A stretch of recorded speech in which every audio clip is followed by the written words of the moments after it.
블라하 안녕하십니까. 이게 인사입니다. 예. 이것도 약간 올드해진 거긴 하지만. 예. 자, 오늘 제가 명함을 받아들고 있었는데 만나보고 싶었습니다. 아유, 영광입니다. 명함에 써 있습니다. 우리 삶의 가장 애틋한 꽃은 일자리 꽃입니다. 가장 낮고 약한 꽃부터 양지로 옮기고 물을 주겠습니다. 아이고야. 예.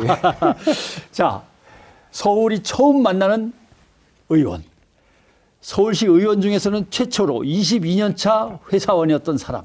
그 사람은 도대체 무슨 열망을 가지고 그 수억 대 연봉에서 갑자기 여기 와갖고 1년에 500만 원짜리 연봉 받는 이 시의원이 됐을까? 오늘 이 자리에는 민주당의 서울시 의원 박유진 의원을 모셨습니다. 어서 오십시오. 아유, 반갑습니다. 예, 반갑습니다. 네. 아유, 뭐 수억 연봉 한번 받아봤으면 좋겠어요. 그런 적은 없고요. 그냥 억대는 억대였겠죠. 잠깐 넘었겠죠. 아유, 뭐 그냥 근처라고만. 예. 그래서 저희 공통점이 살짝 거기서 정하고 있습니다. 저는 모 대학에 이제 겸임 교수, 초빙 교수를 하고 있었고 그때 저랑 살짝 마주쳤을 것 같기도 하고 잘 모르겠는데 못 마주쳤겠다. 학생회장을 그 대학에서 하셨고. 예, 2000년도에 예. 그랬습니다. 예. 그래서 그런데 거기에 뭐 별일이 없었거든요. 참 멋진 대학입니다.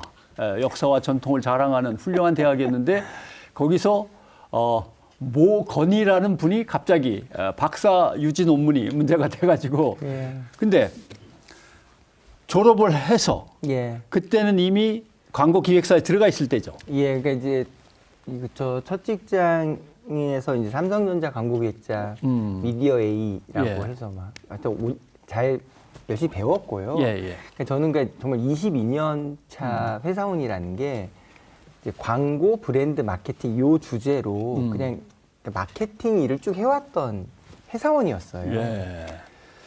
그런데 이제 지난번 지방선거가 2022년 3월 9일이 대선이었고 그때 이제 24만 표 차의 패배를 겪고 바로 두 달 지나 6월 1일이 지방선거였거든요. 그때 제가 은평 뉴타운 살고 있는데 당시 서울시 의원 후보가 없었어요. 이제 갑자기 차출이 돼서 갑자기 하루아침에 삶이 바뀌게 된 케이스인데 그 계기가 이제 김건희 박사 논문 재조사를 촉구하는 김건희 씨의 그 논문이 그게 박사 논문이 되겠냐?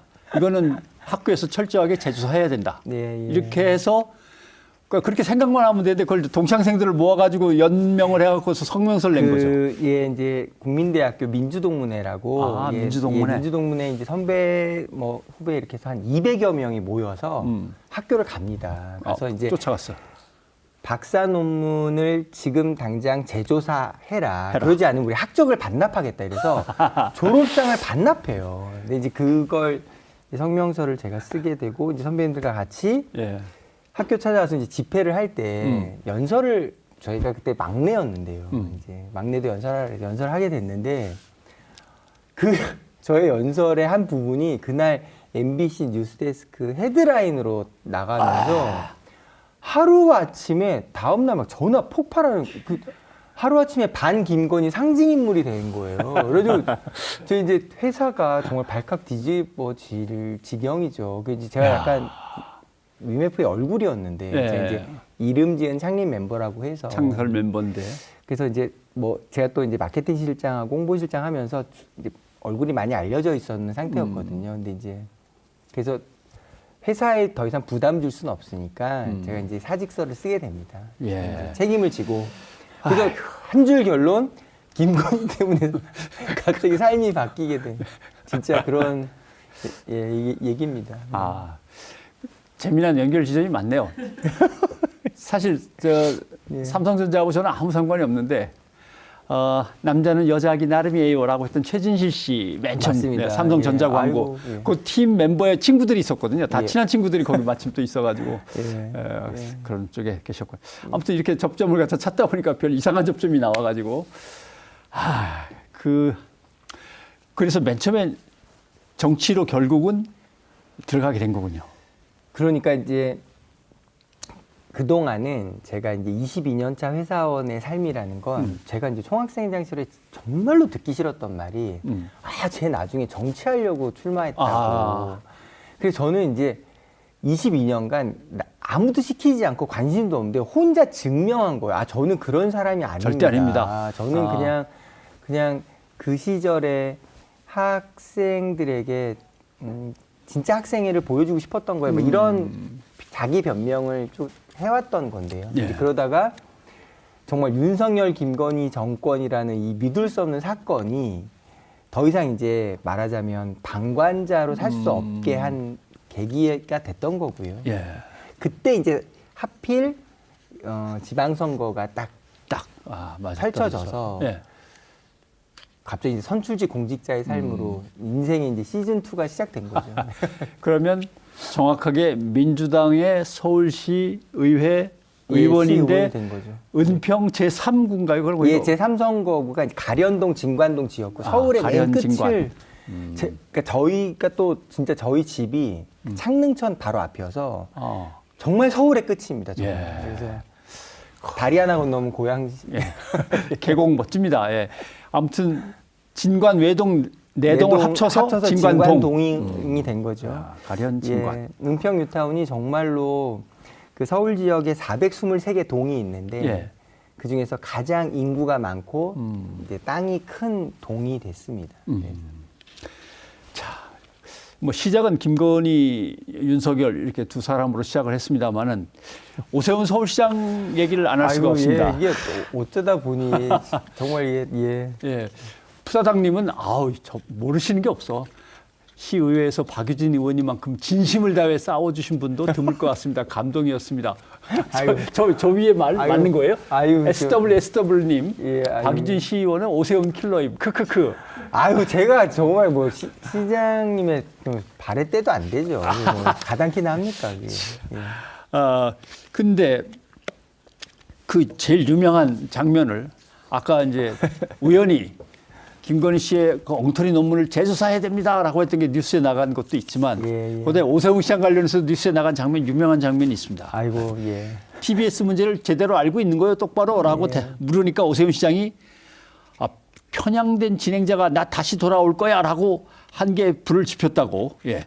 그 말이 없었으면 내가 조례폐지는 안 갔을 건데 아니 그러면 떠나간 진행자가 한마디 했다고 그걸로 방송사를 없앤다는 이게 그 논리가 완전히 저 사람이 저렇게까지 추락한 사람이었나라고 하는 걸 그대로 드러내는 그 장면을 연출을 해내셨습니다. 어떻게? 그러니까 저도 그게 그러니까 뭐 이제는 말할 수 있다 이런 시간이 좀 지났는데요. 예. 그러니까 이게 원래 시정 질문이 시장님과 1대1 시간이 40분까지거든요. 40분간 진행할 수 있어요. 근데 이제 보통 그 주제를 한 맥스 3개 정도 하거든요.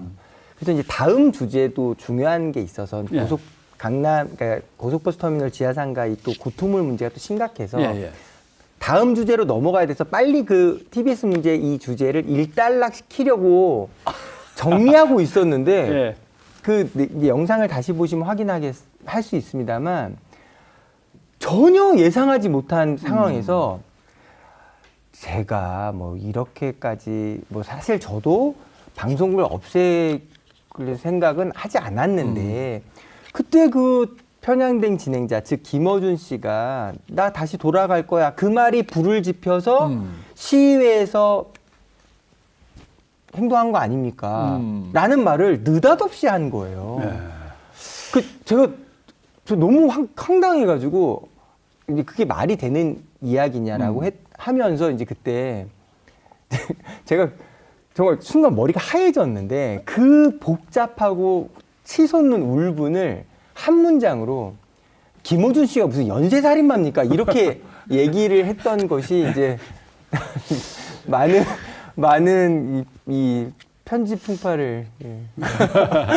근데 이렇게 오세훈 시장이 항상 느닷없이 오답을 내놓는 오세훈 시장의 특징입니다. 예를 들면은 정치라고 하는 것은 논의를 한 다음에 서로 의견이 다르니까 합의를 하고 조정을 하거나 중재안을 내놓거나 뭐 이러면서 이제 흘러가야 되는데 이제 약간 극렬이나 급진적인 이제 우파에 속한 분들이 자주 이걸 자기의 어떤 이념이나 정치적 순수성이나 순결성을 내세우는 걸로 써먹는단 말이죠. 절대 안 됩니다. 내 목숨을 걸겠습니다. 그러면서 그러다가 이제 애들한테 밥 좀 줍시다. 그러니까 밥 안 됩니다. 내 시장직을 걸겠습니다. 그랬던 거 아니에요. 애들한테 밥을 얘들한테만 줄 게 아니라 그냥 다 같이 똑같이 먹입시다라고 하는 그 문제와 내가 시장직을 걸면 이거 중단할 수 있습니다. 그렇게 명함을 팽개치셔야 되니까. 아무튼 그래서 오세훈 시장이 뭔가 약간 생각을 항상 바꿔야 될 게 뭔가 균형이 안 맞아요. 이 문제는 등가로 할 수 없는 것들인데 시장 그만두겠습니다. 방송국까지 다시 돌아온다지 않습니까? 뭔가 조금 정치를 하면서 신중해야 될 뿐인데 잘 안 되네요. 이게 오늘 이제 이 방송을 통해서 아마도 이제 첫 공론화의 계기가 된 거라 생각하는데요. 네. 오세훈 시장의 말은 시의회가 결정한 거다. 시장이 방송국을 없앤 게 아니다. 계속 이 변명과 설명을 그렇죠. 하잖아요. 근데 놀라운 사실이 하나 있어요.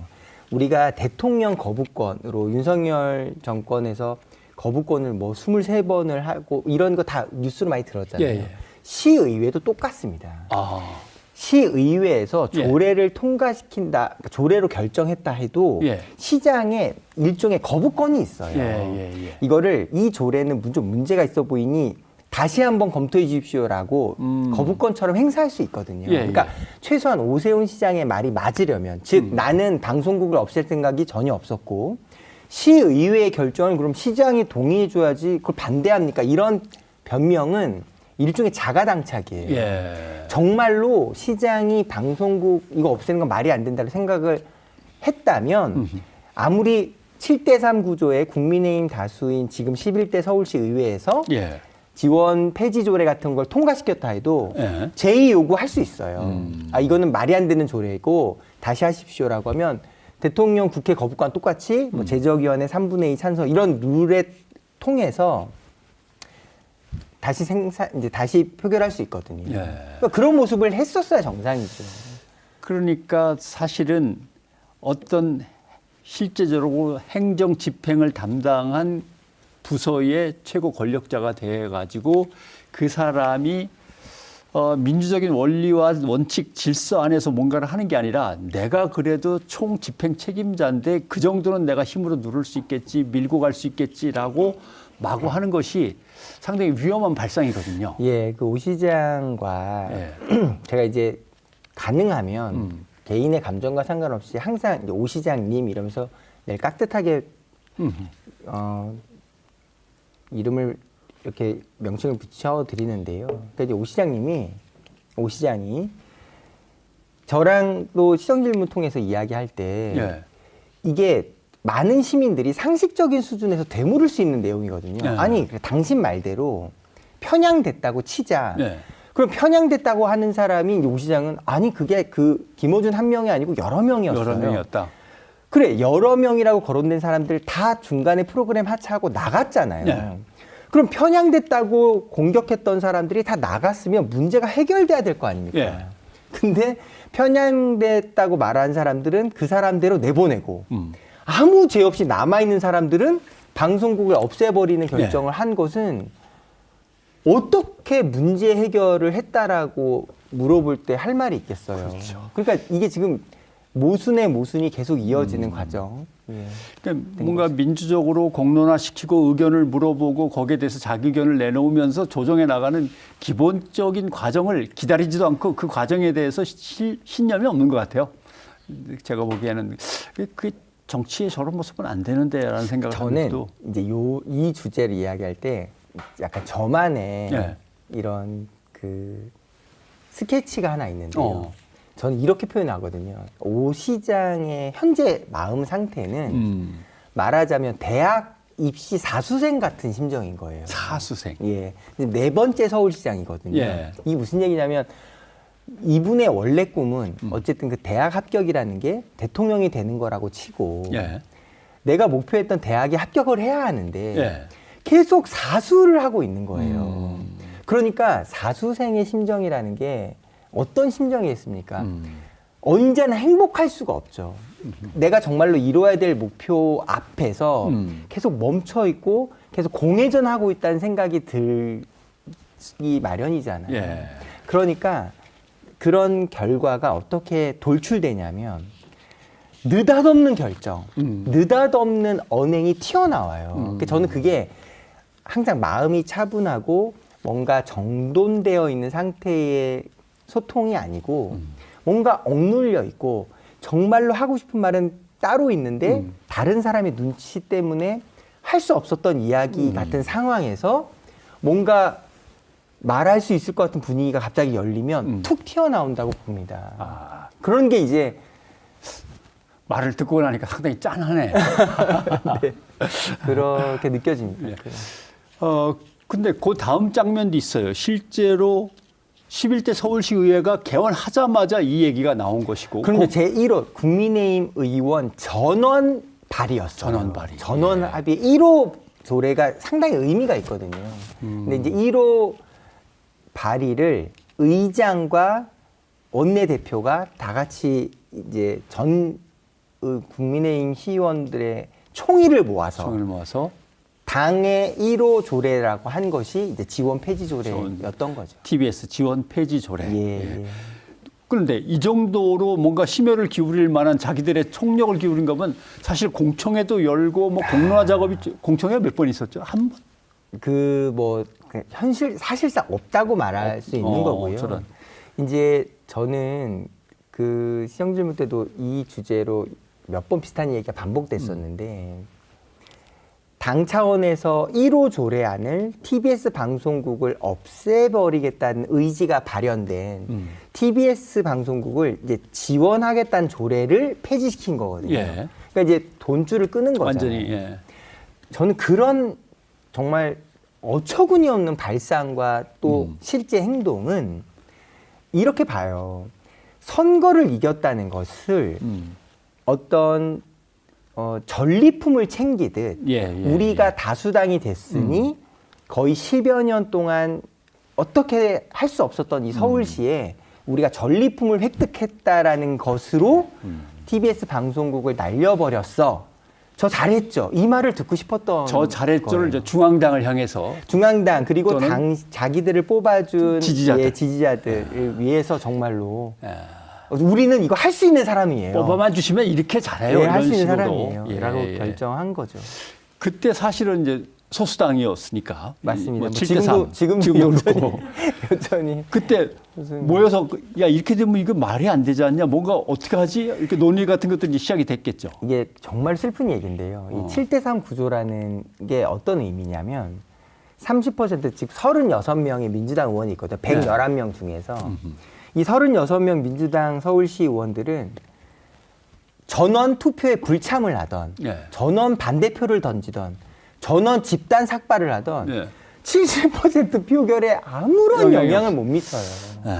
이게 그러니까 정말 약간 너무 무력한 거예요. 그래서 그동안 수많은 선전 활동, 뭐 여론에 기대서 호소를 하고 이런 많은 몸부림이 있었습니다만 이제 그런 상황이다 보니 지금 11대 서울시의회는 기승전 표결하자 하거든요. 기승전 표결. 예, 그냥 예 알겠고요. 그런 의견이 좋아요. 있는지 알겠고요. 표결하자. 이렇게 그런 결과가 TBS 방송국 날렸죠. 학생 인권조례 폐지시켰죠. 그렇죠. 서울시 사회서비스원 폐지시켰죠.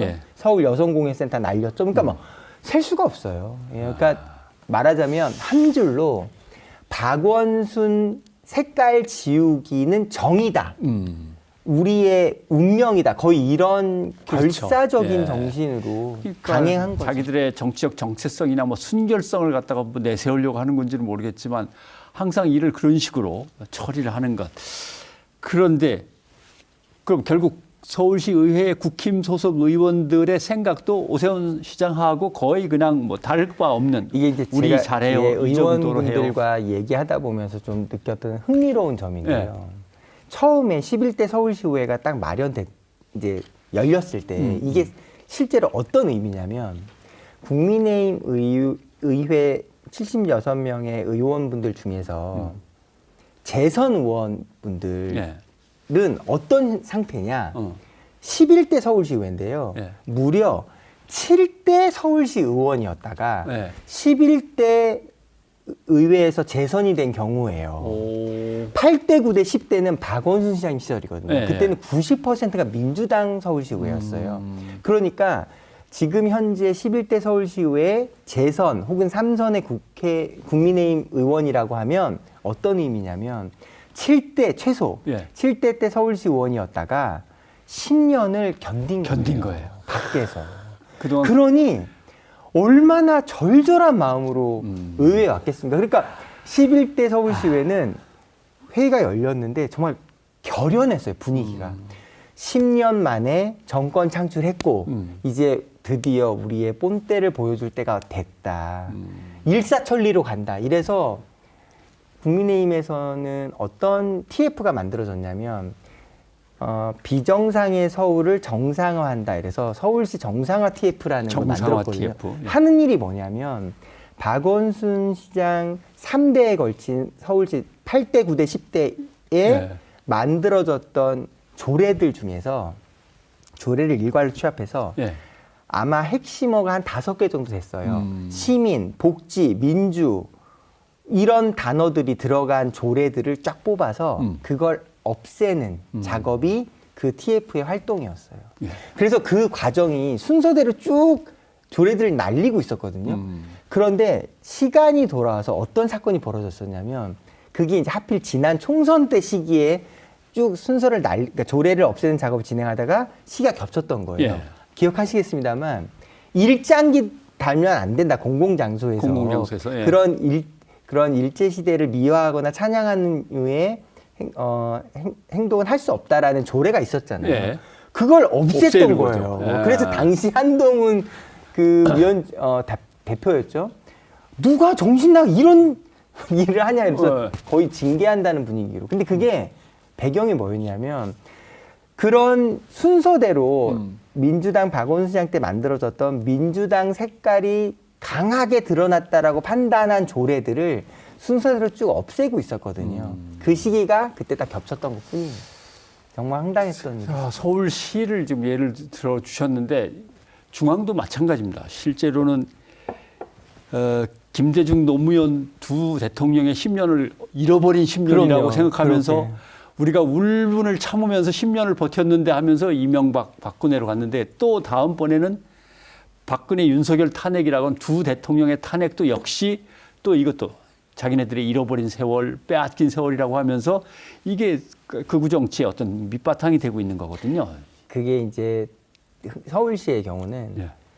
오세훈 시장 역시도 마찬가지예요. 그러니까 7대 서울시 의회가 만들어졌을 때 오세훈 시장이 거의 이제 첫 번째였거든요. 첫 번째. 아. 그리고 나서 10년이 지나서 10년 만에 재상봉이잖아요. 예. 생각해 보세요. 상상해 보십시오. 얼마나 뜨거운 포옹이었겠습니까? 그러니까 무슨 설명을 드리려고 제가 이 쭉 말이 길어졌었냐면 11대 서울시 의회는 개원을 하자마자 예. 정말로 전위에 불타올랐었어요. TBS 방송국을 반드시 날리는 것부터 제일 먼저 시작해서 바로 실천한다. 정말 그냥 기승전 TBS 방송 날리는 것. 그러면서 김어준이라는 사람은 거의 이 시대에 살아서는 안 되는 사람처럼 규정을 하고 김어준으로 대표되던 TBS 방송국의 그 5년 연속 청취율 1위 같은 이런 정확한 팩트들은 예. 거의 조작 날조의 대명사로 인한 믿을 수 없는 결과처럼 예. 그러니까 있어서는 안 되는 결과처럼 치부하면서 그 회의록 지금도 보면 정말 가관입니다. 거의는. 그러니까 아까 이제 예를 쭉 들어주신 걸 보면 TBS 지원조례 폐지 이거는 공영방송을 지워버리는 행위고 맞습니다. 서울시 사회서비스원 있었죠. 이것도 지원조례 또 폐지. 이거는 공공돌봄 복지를 갖다 없애는 거거든요.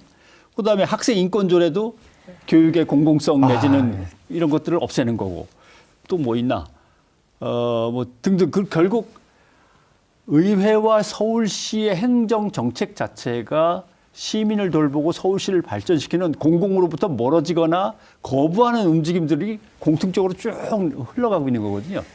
이게 희한한 의회야. 주제가 나왔으니까 정말 이 말씀 꼭 드려야 됩니다. 네. 이 학생인권 조례라고 하면 아직도 오해하시는 분들이 있어요. 학생인권 조례, 아니 학교가 주인이 무슨 학생뿐이냐, 학생의 인권만 소중하냐, 선생님의 인권은 아니라는 거냐, 이렇게 그렇게. 오해하시거든요. 전혀 그렇지 않아요. 학생인권 조례를 한 번이라도 읽어보면 조례 내용 자체가 학생의 인권이 소중한 만큼 학내 구성원의 인권 모두가 소중한 거고, 당연히 선생님의 인권은 인권대로 교권도 지켜야 되고 선생님 인권 중요하다는 내용이 들어있고요.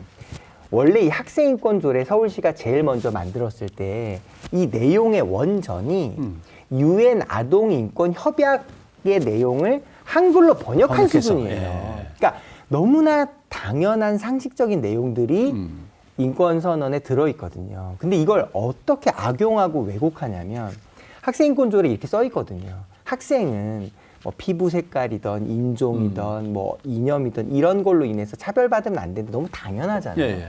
그 당연한 차별하면 안 된다는 내용 중에 설사 학생이 어떤 임신으로 출산을 했다고 해서 그런 학생을 차별하면 안 되는 거죠, 당연히. 예. 여전히 똑같은 학생으로 대우하고 교육의 기회를 줘야 되잖아요. 그게 써 있거든요.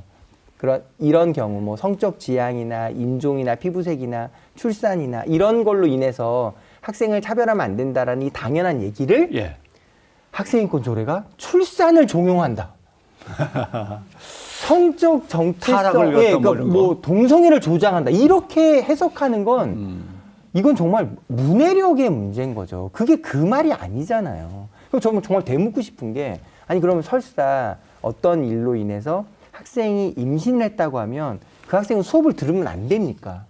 그 학생이 어떤 뭐 동성애를 느끼는 자신의 선택을 했다고 해서 아, 너는 정상적인 학생이 아니니까 수업 듣지 마. 이렇게 말해야 하는 게 정상이냐라는 네. 지극히 상식적인 질문을 되물지 않을 수가 없는 거죠. 영국의 제일 유명한 모든 어머니들이 아이를 보내고 싶어하는 이제 대학 부설 유치원이 있어요. 예. 네. 거기 가면 들어오는 순위가 정해져 있습니다. 네. 미혼모의 아이, 아. 그다음에 미혼부의 아이, 예. 그다음에 아주 가난한데 한부모 가정, 네. 편부모 가정 예. 아이. 쭉 해서 순서대로 들어오지 아무리 돈을 많이 내도 들어올 수가 없습니다. 예. 그런데 거기 들어가면 비 오는 날 한쪽에 책을 들고 공부하러 가는데 한쪽에는 아이 가방 들고 아이 데리고 가야 되는데 비를 안 맞고 정류장, 비를 안 맞고 다시 자기 강의실까지 가도록 설계가 끝나 있는 거죠. 이게 어떤 교육권이라든가 그 사람의 처지에 맞는 복지를 위해서 이렇게까지 설계를 하는데 이걸 이게 오독을 해서 오독도 아니고 일부러 그런지도 모르겠습니다만은 밀어내고 그러니까 자기들과 어떤 신념과 사상이 다르다고 생각하면 전쟁으로 간주하는 것 같아요. 그럼요. 그러니까 실제로 이제 정확한 통계 자료 인용이 중요한 텐데 네. 이게 17개 광역단체가 있잖아요. 한국에. 학생인권 조례를 채택한 시도가 있고요. 그렇지 않은 곳도 있거든요. 그러면 그렇게 이제 공격하는 분들의 관점으로 보면 학생인권 조례는 학생만 중요하다고 말하는 거고 그러면 학생인권 조례가 발현되고 있는 시도에서 교권 침해 비율이 더 많아야 정상이잖아요. 예. 실제는 반대예요. 학생인권 조례를 실현하고 있는 시도에서 교권 침해 비율이 더 낮거든요. 예. 그러니까 이제 이거는 뭐 그 하나가 모든 걸 설명하는 건 전혀 아닙니다만 지금 우리 사회가 특히 서울시가 학생인권 조례 폐지 이 일련의 과정을 보면 너무 참담한 거예요. 어떤 면에서 참담하다고 표현할 수 있는 거냐. 이건 그냥 상식의 문제인 겁니다. 예. 학교를 구성하고 있는 이 학원 사회를 구성하고 있는 3주체가 있는 거잖아요. 학부모도 있고 학생도 있고 선생님도 있고 예.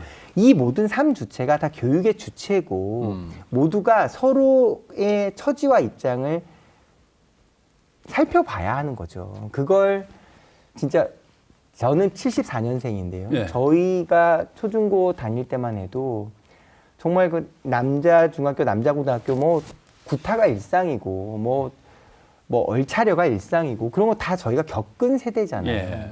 그걸 지금 2025년 이 시대에 교권이 중요하다는 이런 말은 너무나 당연한 건데 그게 마치 학생의 인권은 아무것도 아닌 것처럼 그렇게 이해한다고 하면 올바른 시대겠습니까? 그러니까 사회 자체를 바라보는 게 어떻게 통제하고 어떻게 맞습니다. 누를 것인가에 대한 이제 각도에서 쳐다보니까 그런 일들이 발생하는 것 같아요. 아, 진짜 답답한 얘기들이 참 많은데, 근데 진짜 오시면 이거는 도대체 왜 그런지에 대해서 한번 궁금한 게 있어요. 예.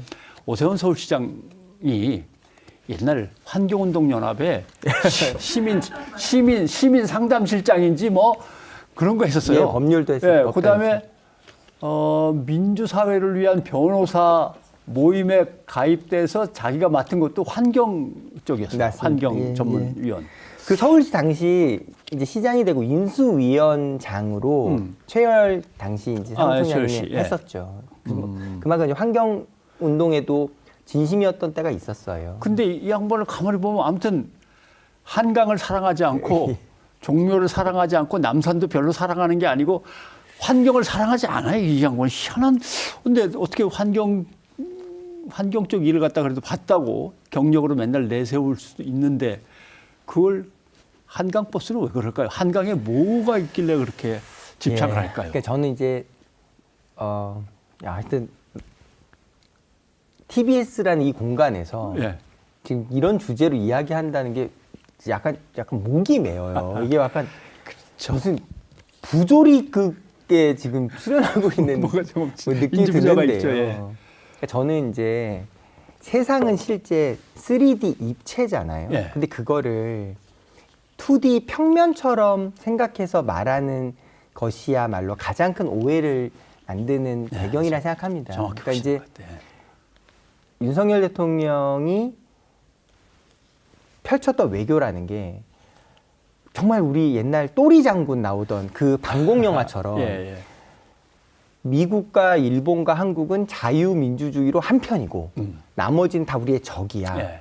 그러니까 실제로 세상에 그렇게 굴러갈 수 없잖아요. 그러니까 삼국지를 읽긴 읽었는데 어린이 만화로 읽은 것 같은 느낌, 뭐 그러니까 이런 것들. 근데 이제 마찬가지로 그 얘기를 한 이유가 저는 이제 오세훈 시장을 마치 뭐 완전 100% 개발론자, 뭐 환경을 무시하는 사람, 뭐 오로지 거대한 토목 세력의 대변자 이렇게 마치 흑백처럼 규정하고 매도하고 싶은 생각이 추호도 없어요. 예. 다 그래도 4번이나 서울시장을 한 사람으로서 본인도 매우 열심히 하고자 할 테고 네. 그동안에 준비된 식견과 또 성찰의 과정이 있었을 거잖아요.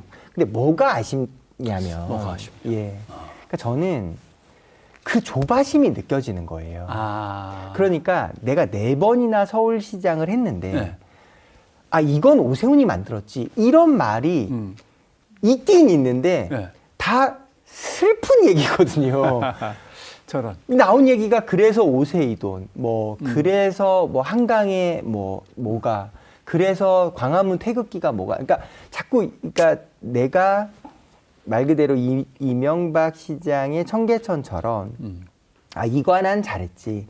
이걸로 서울 시민의 삶이 바뀌었지. 이런 말 듣고 싶은데 나는 4번이나 하고 있는데 무상급식으로 인해서 스스로 시장직을 던졌던 그 과정이 치유되지 않고 있는 거죠. 그러니까 계속 거대하고 눈에 보이고 뚜렷한 무언가를 만들어야 한다는 어떤 강박이 있다 이 생각이 들고요. 네. 이제 그게 지금 사실 임기가 6개월 남은 거잖아요. 네, 내년 그렇죠. 6월 선거니까.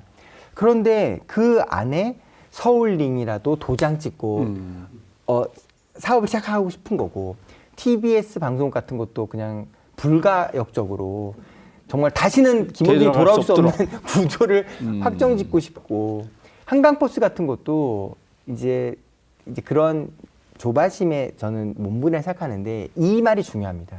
한강버스는 첫 번째 아무도 네. 그때 시작해야 된다라고 못 박지 않았어요. 오로지 서울시에 거의 2만여 명에 이르는 전체 공무원을 통틀어 네. 오세훈 서울시장 단 한 명의 결정으로 2024년 10월에 운항한다. 결정한 거예요.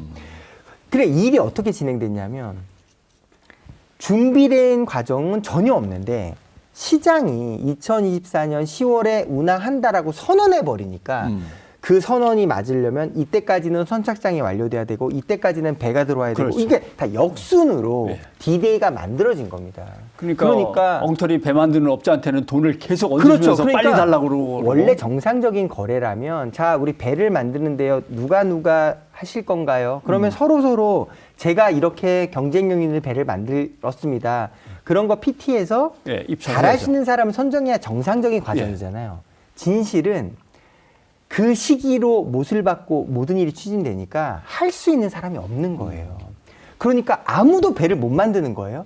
그러면 내가 스스로 거짓말을 한 셈이 되니까 울며 겨자 먹기로 당신이라도 좀 하세요. 예. 그렇게 시작된 일이 한 대당 29억으로 계약한 것이 나중에 55억이 돼도 계약 파기 이런 건 언감생심이고요. 아 그래도 저희 개통 이틀 전에는 좀 납품해 주세요. 이런 계약이 세상에 어디 있습니까? 그러니까 운항은 했는데 올해 1년이 지나서 25년 9월 18일 날 그 쏟아지는 폭우로 정말 비바람 맞아가면서 개통식을 했잖아요. 네. 운항한 지 한 달 만에 그 민주당이 만든 거 아니에요. 다들 민주당도 이왕 시작된 거 잘 되길 바라면서 응원하고 했는데 운항한 지 한 달 만에 스스로의 문제가 계속 터지니까 그렇죠. 한 달간의 운항 정지로 일단 재점검을 한다고 했잖아요. 예. 그러면 그렇게 해서 11월에 다시 운항을 했으면 잘 되면 얼마나 좋겠습니까? 그런데 지하에 한강에 매설된 가스관 위에 예. 배가 올라탔죠. 거잖아요. 예.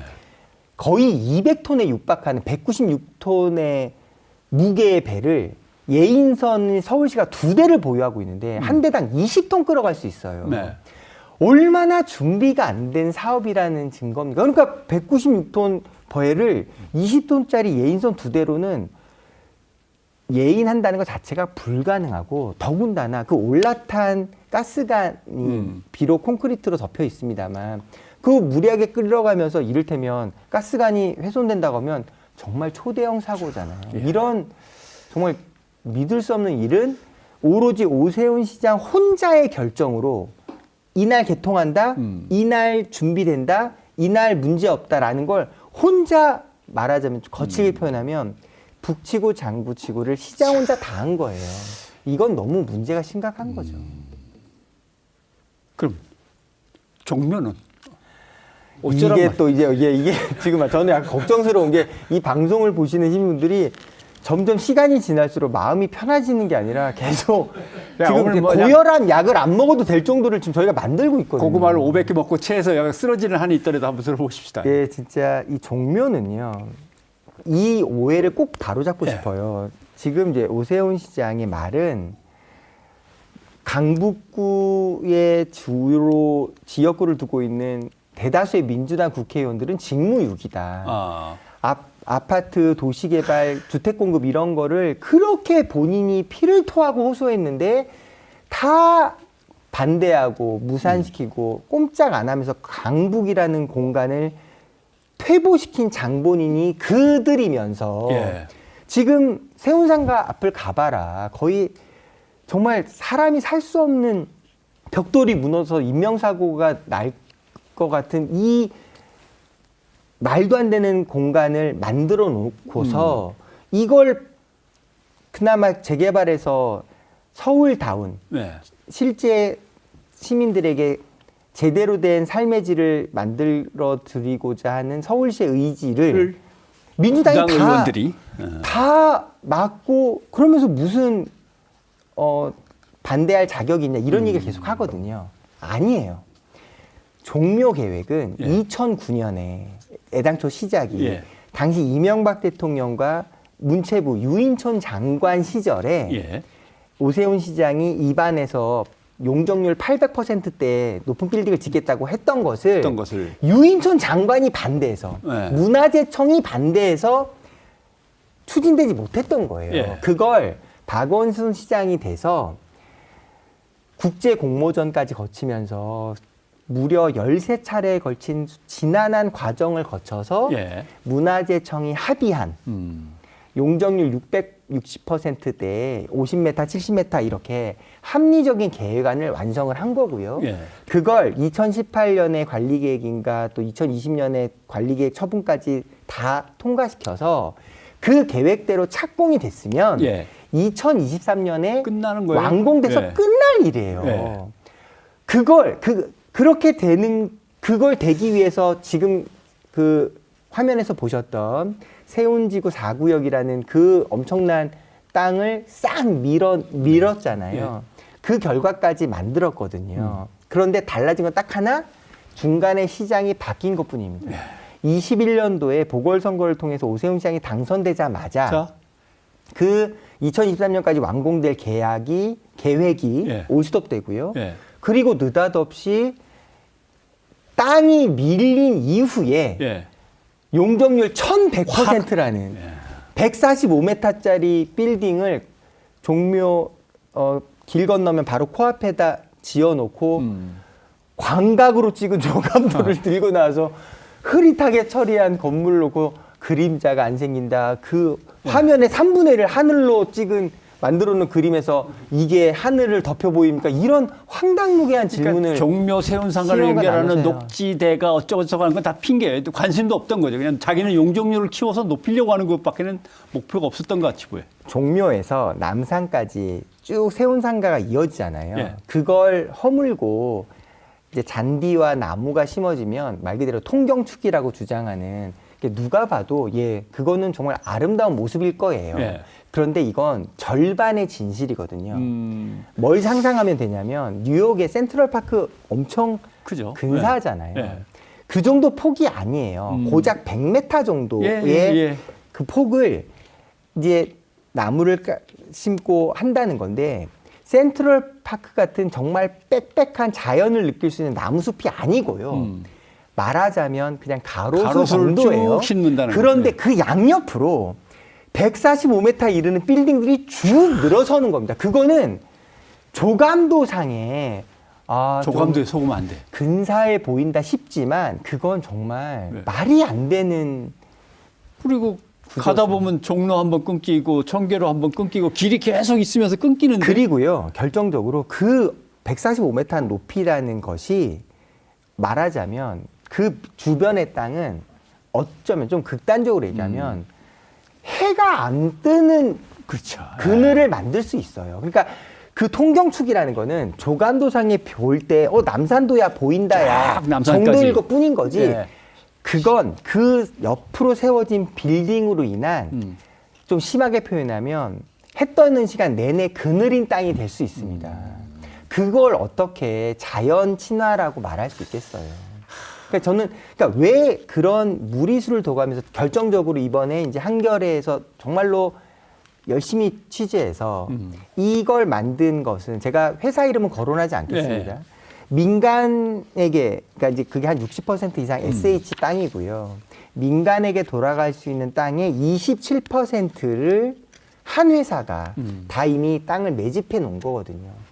그 시점은 오세훈 시장의 당선과 함께 땅 매집이 들어갔던 거고, 땅 매집의 과정에서 우린 서울시랑 직접 설득할 수 있는 토론이 되는 사람들이다.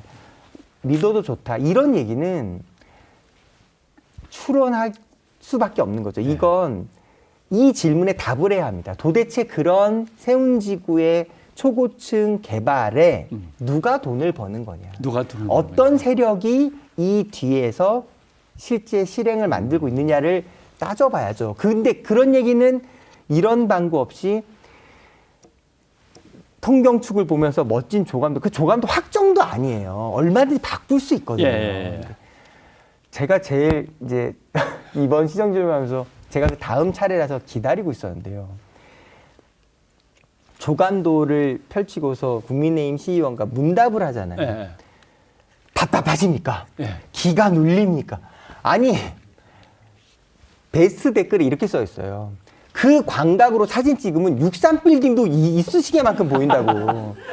아니, 어떻게 그런 거를 서울시 최초 공개 자료입니다 이러면서 시장이 조감도를 들고 나서 감격해하면서 스스로. 저는 그 옆에서 의회 자리에서 앉아 보면서 어떤 걱정이 들었냐면, 야, 이거 정말 해외 토픽감이다. 이거 나중에 그 K 한류로 그렇게 가고 싶은 서울, 그 서울시장이 저 조감도를 들고서 이렇게 개발 계획을 하는 나라라고 이해하면 어떡하지라는 걱정이 들더라고요.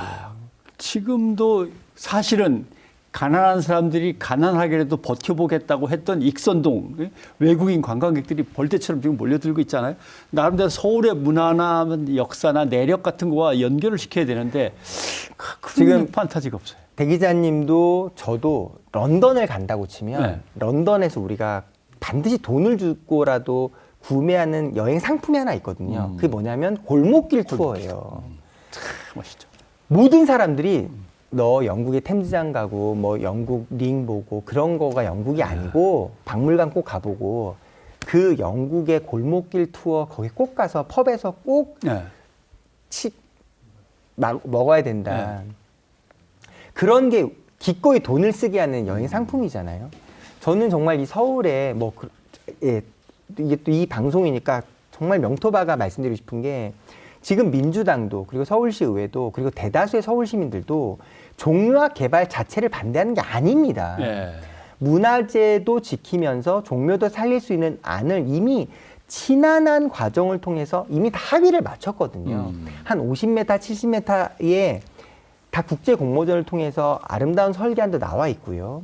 얼마든지 종묘를 살리면서 시민들의 삶의 질을 바꿀 수 있는 계획도 다 준비되어 있단 말이에요. 네. 그걸 왜 호도하냐는 거죠. 그러면서 그게 첫 번째이고 두 번째, 어떤 관광객도 마치 미래 도시인 것처럼 초고층 145m 빌딩들이 질비한 이런 서울을 와서 아, 정말 내가 여행 오길 잘 왔어. 이렇게 느끼기에는 네. 차라리 그런 모습을 보고 싶은 사람은 서울을 오겠습니까? 두바이를 가겠습니까? 서울은 서울만의 스토리가 차고 넘치고 있고 서울만의 서사야말로 우리의 가장 질 높은 경쟁력이다. 이걸 모두가 알고 있잖아요. 근데 잠시 들러도 익선동으로 해서 서술락길, 술락길로 해갖고 그럼요. 광장시장으로 해서 이제는 저쪽에 신진시장으로 해서 그럼요. 동대문까지 쫙 이어지는 벌써 뭔가가 이루어지고 있는데 그걸 뚝뚝 끊어갖고 빌딩을 촥촥촥 해서 다 막아버린다? 뭐 이게 다행인지 불행인지 모르겠는데 이번 논란을 통해서 이제 많은 국민들과 또 세계인들이 서울 정도의 크기가 되는 전 세계 주요 국가의 주요 도시들 중에 한강이라는 거대한 강과 남산, 북한산 같은 이런 무려 국립공원이 수도 서울에 있다는 게 이 정말 믿겨집니까? 그러니까 그런 서울의 환경과 구조 그 자체가 가장 돋보이는 서울의 자산이고 서사다. 정말 이 말씀 꼭 드리고 싶습니다. 알겠습니다. 아무튼 답답한 거 많아요. 한강버스는 제가 이해 꼭 해야 됩니다. 뭐? 많은 분들이 그 얘기를 마땅히 할 법했는데 안 했다가 이번에 이제 제가 시장님과 시장님을 하면서 이게 좀 아마 처음으로 좀 분명하게 공론화가 돼서 좀 많은 분들이 인용하시는 것 같아요. 생각해 보십시오. 20노트까지 가능하다라고 주장을 했던 이유가 그래서 마곡에서 잠실까지 54분에 주파한다였거든요.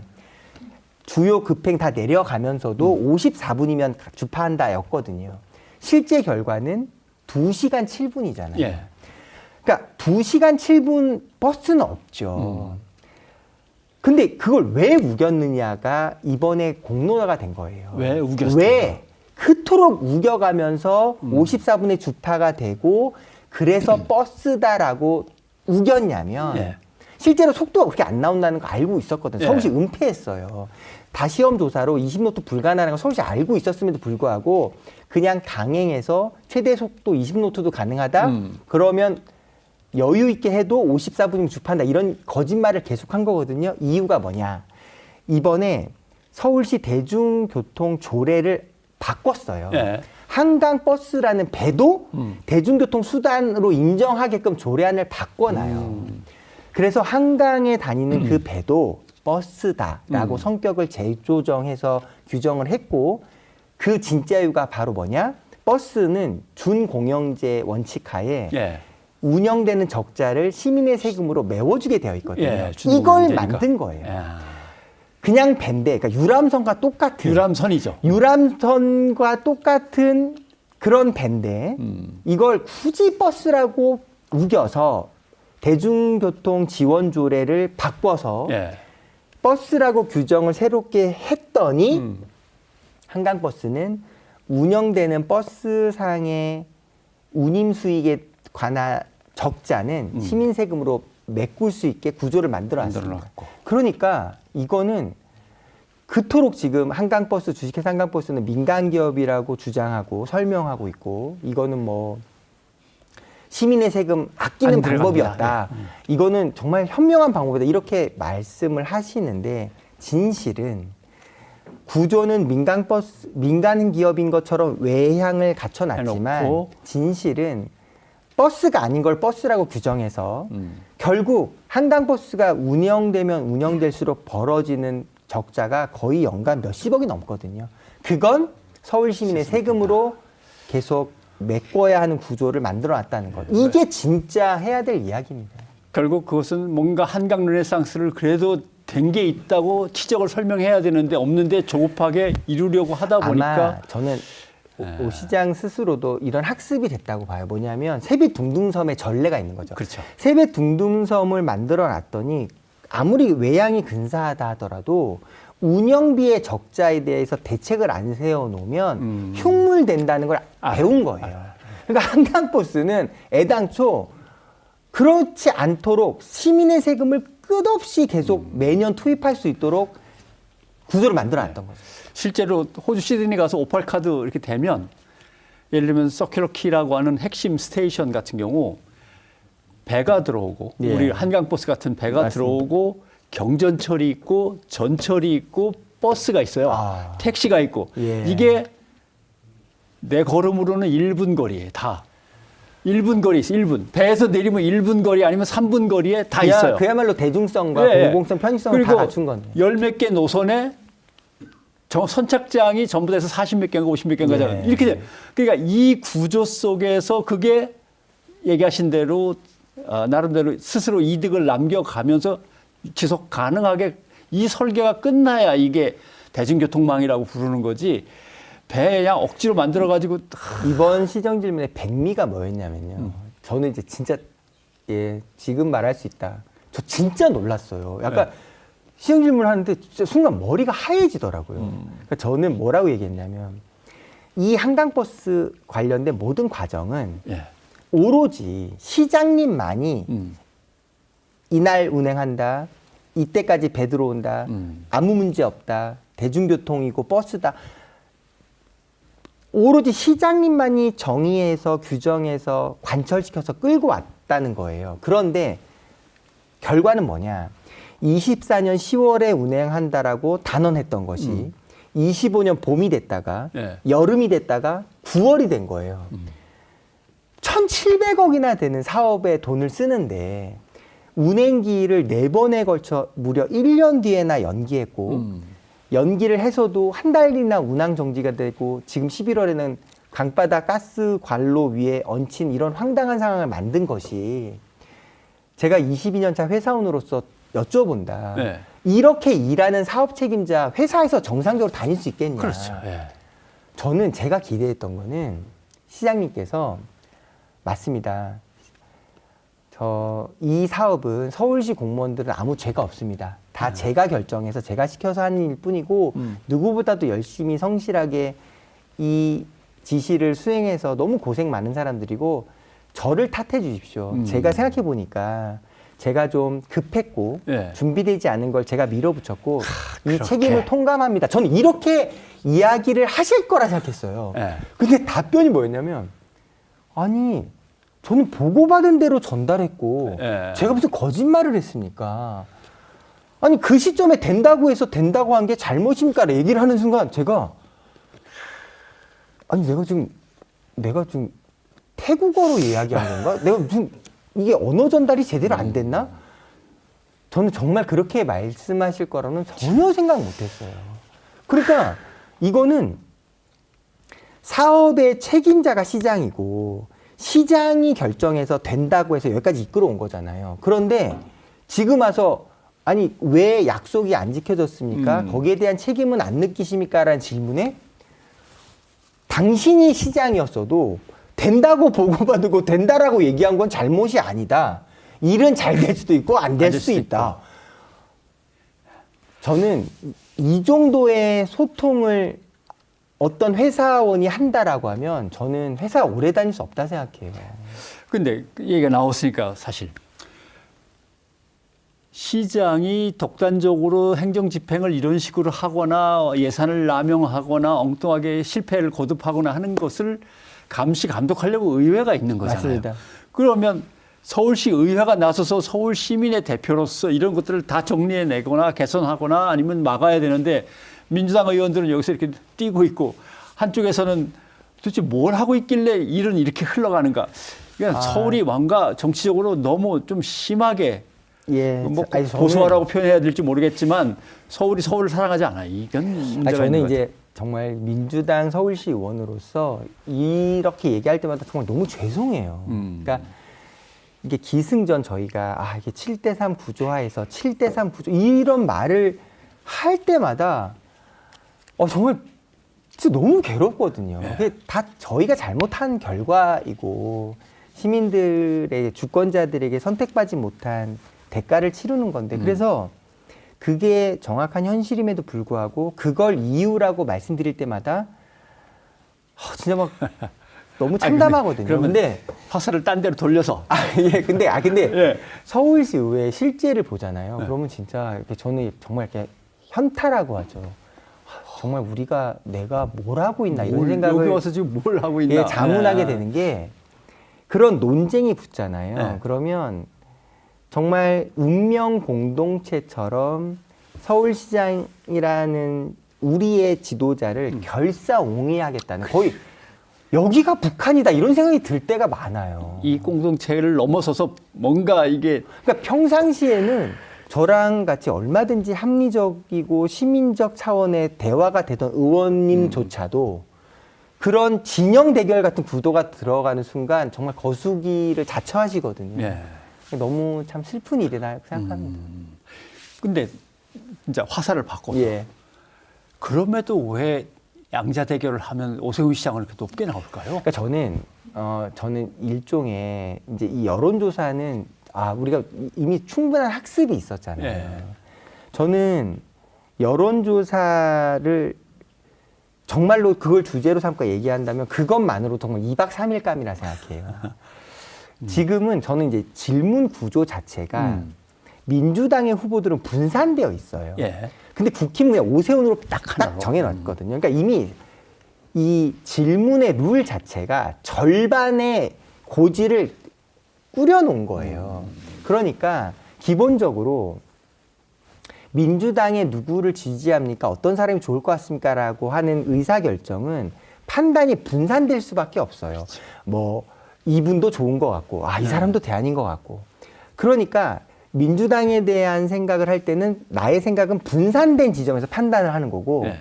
모두 잘 마음에 안 들 때 깔때기처럼 그래 서울은 오세훈이 있지. 네. 5번째 서울시면 조선시대 한성판윤 이후에 최장수 지도자인데 그래도 뭐 잘할 것 같지 않아? 이런 기본적인 마음이 저는 이제 표현된다고 보고요. 그리고 이게 있습니다. 실제로 저희가 이제 FGI 포커스 그룹 인터뷰 같은 걸 해보면 예. 놀라운 지점이 있어요. 그러니까 지금 이제 드라마도 있잖아요. 서울 사는 자가 김부장 이런 것처럼 예. 이게 약간 슬픈 현실이에요. 그러니까 서울에서 내가 이 말도 안 되는 경쟁과 구조를 통과해서 정말로 내가 서울의 자가 아파트의 소유자가 딱 되는 순간 얼마나 고생해서 얻은 위치이자 성취입니까? 지켜야 할 것이지. 예, 이거를 굉장히 중요한 가치로 생각하는 분들이 많다라는 이 객관적 사실. 뭐 김 부장의 아파트는 뭐 알아서 벌었으니까 그렇다고 치지만 서울을 더 이상 망가뜨리거나 그러지 않도록 어떻게든 지켜내려면 서울시의회 뭔가 각성하든지 이번에 새로 꾸려지든지 뭔가 결단을 내려야겠습니다. 예, 저는 뭐 제가 이런 이야기를 할 뭐 위치도 전혀 아니고 제가 잘 알고 있지 못합니다만 지금 오죽 이 상황이 절대절명의 위기라고 느꼈으면 토호제 거래금지 구역을 이렇게 전면적으로 확대를 했겠습니까? 저는 이거는 어떻게 이해하는 게 우리 사회 모두를 위해 이건 진영과 정파와 상관없이요. 예. 바람직하다고 보냐면 이 극약 처방으로 예. 이 민주당으로 표현되는 집권 여당, 민주당을 포함한 이 지금의 정부 정권을 이끌고 있는 사람들은 그야말로 필사적인 거예요. 이렇게 거래가 중지된 상태에서 이 기간이 영원할 수 없죠. 네. 이 주어진 천금 같은 기회에 최선을 다해서 대안을 만들고 실제로 이 양극단으로 도저히 답이 없어 보이는 이 난제를 그나마 현실 가능한 해결책을 만들기 위한 정말 금쪽 같은 시간이거든요. 네. 그래서 이 시간 동안 우리 사회가 정말로 머리를 맞대서 이렇게 양극화를 방관하는 한 누구도 행복할 수 없다. 모두에게 파멸이다. 이건 막아야 되지 않겠냐라는 네. 우리 사회 공감대가 정말 그런 만들어져야 되는 점에서 겁니다. 서울 시민의 언론이 없어요.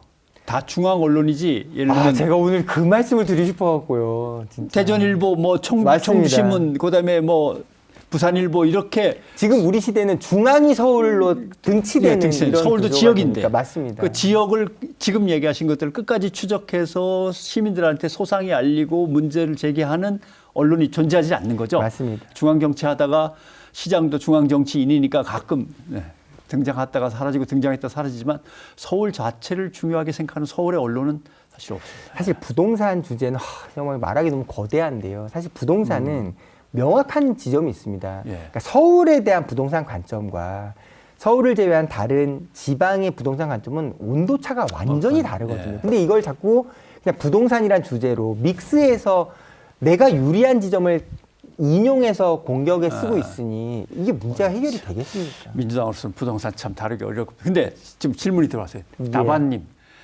그럼 투표하는 거 말고 시의원들을 압박하거나 견제해서 제대로 끌고 갈 수 있도록 하려면 뭐가 있을까요? 시의원들이 무서워하는 게 또 뭐가 있습니까? 예, 묻는데요. 이제 노무현 대통령께서 예. 민주주의 최후의 보루는 깨어있는 시민들의 조직된 조직력. 힘이라는 예. 말을 정말 곱씹지 않을 수가 없습니다. 그러니까 저는 그게 얼마나 그러니까 이제 당신의 처절한 삶의 과정을 통해서 정말 피 맺힌 문장으로 남겼을까 감이 상상이 되거든요. 그러니까 시의원들에게 가장 중요한 압박 수단이 뭘까요? 예, 사무실에 전화하는 겁니다. 사무실 전화. 예, 사무실 전화하고 시의원 전화번호 이미 다 공용제거든요. 먹힙니다. 예. 언론사도 꼴 보기 싫으면 전화하시면 됩니다. 예. 이메일도 보내고. 그러니까 전화하고 문자 보내고 카톡하고 그러면서 이게 이제 지금 이재명 정부는 국민 주권 시대라는 걸 말했잖아요. 네. 저는 오늘 이제 결론적으로 정말로 드리고 싶었던 말씀이 나라는 국민 주권 시대라는 걸 표방한다면 적어도 서울시라면 서울 시민에게 권력을 되돌려주는 것. 예. 이게 정말로 해야 될 가치라고 생각이 듭니다. 그러니까 우리가 말하는 랜드마크라는 건 지금 오세훈 시장이 얘기한 것처럼 눈에 보이는 거대한 랜드마크 하드웨어에 있는 게 아니고요. 시민이 서울시정의 진짜 주인이라는 걸 느끼게 해줄 수 있는 소프트웨어에 있다고 생각해요. 예. 그러니까 우리가 말하는 소프트웨어라는 건 시민이 내가 서울시정의 주인으로서 대접받고 있구나라는 걸 느끼게 하는 과정이라고 생각하고요. 예, 예. 그걸 시의원들이 가장 빠르고 정확하게 피부에 와닿게 할 수 있는 건 시민의 직접 행동입니다. 직접 행동. 전화하고 문자 보내고 이건 이렇게 하는 것이 좋지 않겠습니까?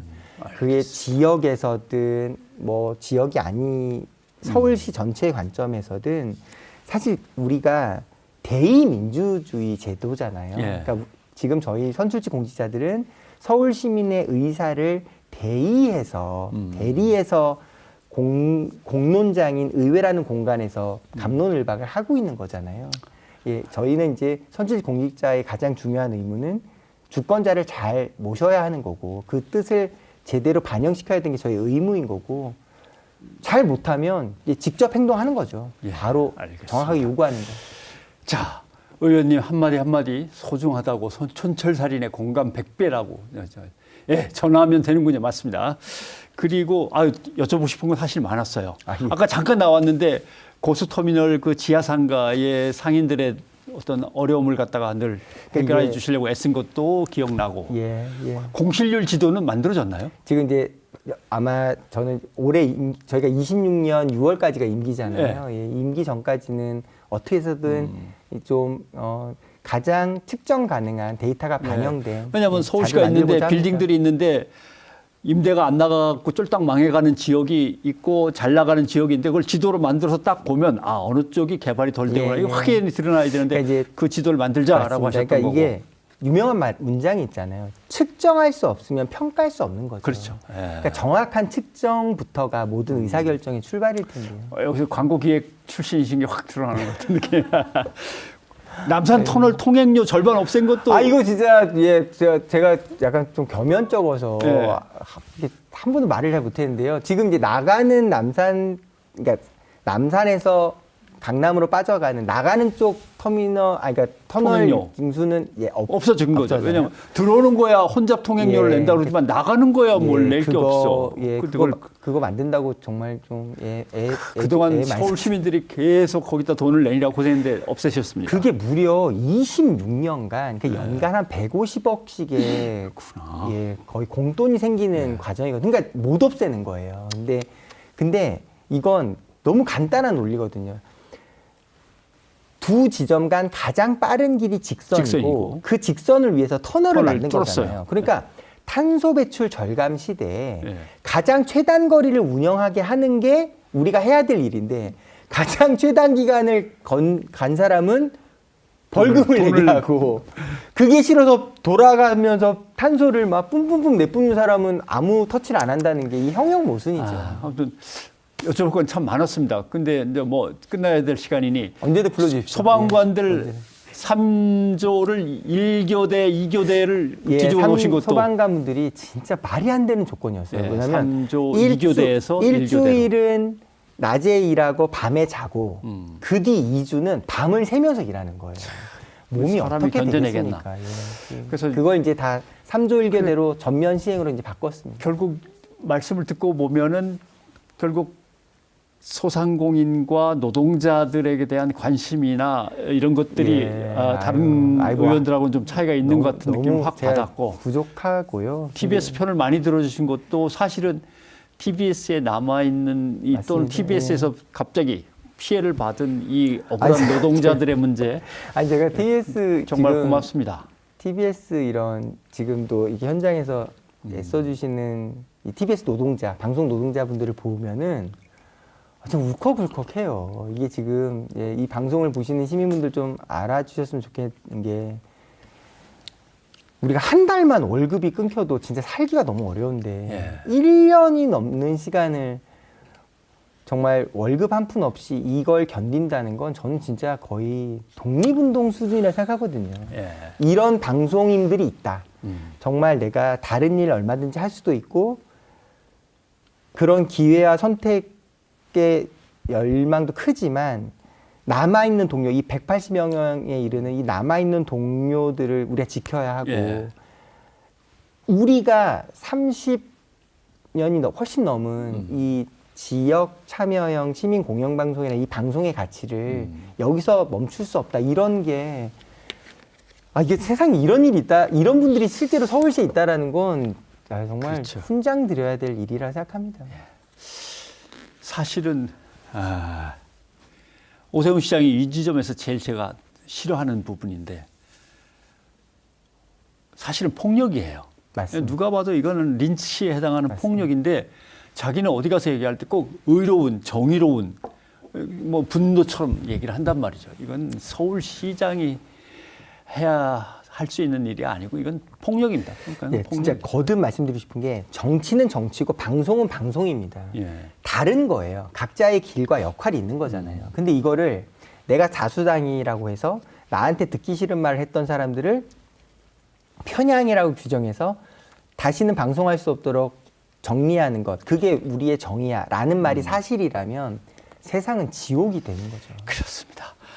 사실 들을 얘기도 많은데 한 시간이 훌쩍 지났기 때문에 여기서 인사를 드리고 아이고, 예. 다시 한번 모시는 걸로 그렇게 하십시다. TBS 잘 된 일이라면 진짜 양잿물도 마실 수 있습니다. 예. 은평 진관동 얘기도 더 들어야 되고. 자, 오늘 여기서 박 의원님을 보내드려야 될 것 같습니다. 고맙습니다. 아유, 예, 고맙습니다. 예, 아이고, 고맙습니다. 예, 안녕히 계세요. 고맙습니다. 예.